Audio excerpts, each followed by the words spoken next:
channel. So what we see is this pattern of higher reflectance here and lower reflectance here that matches up with the bathymetry. So if you look at the bathymetry here, you see, if you look at the bathymetry here, you see that that channel is a zone of low mean reflectance, and this ridge here is a zone of high mean reflectance. Now, if you go to the variability between these images, what you find is that you get messed up by saturation, so you don't see as much variability over the ridges. But if you move out to the near IR, you see that there's more variability over the ridges than the channels.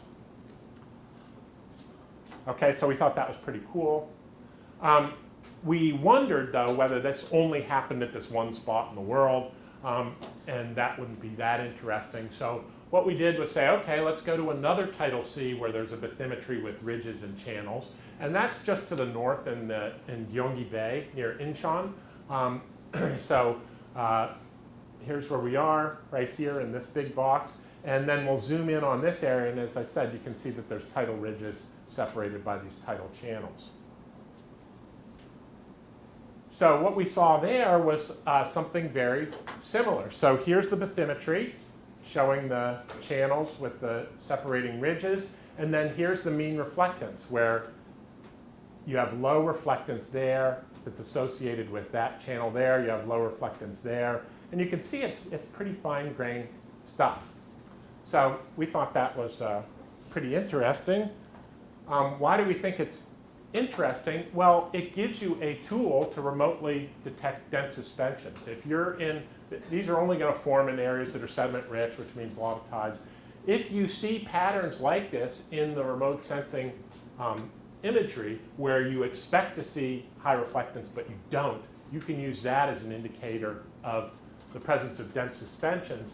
And also it suggests that in areas like this, which are particularly challenging to make measurements and the bathymetry change, this might be a tool for remote detection of bathymetry in shallow seas, shallow tidal seas. But we put a question mark there. More work needs to be done.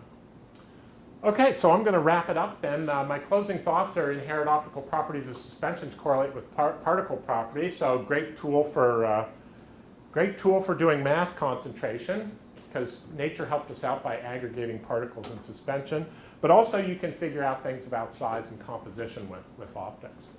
And so that's the very first part. And then the next part is that the spatial variability in remotely sensed reflectance is really cool, and it's potentially a very powerful tool. But you really need to know what's going on underwater in order to make use of these images, because you could be led badly astray just by looking at the surface imagery.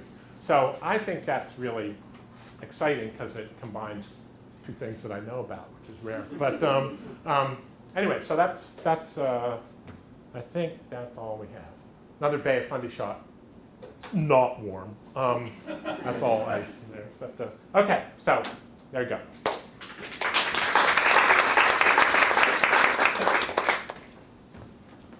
Any more questions?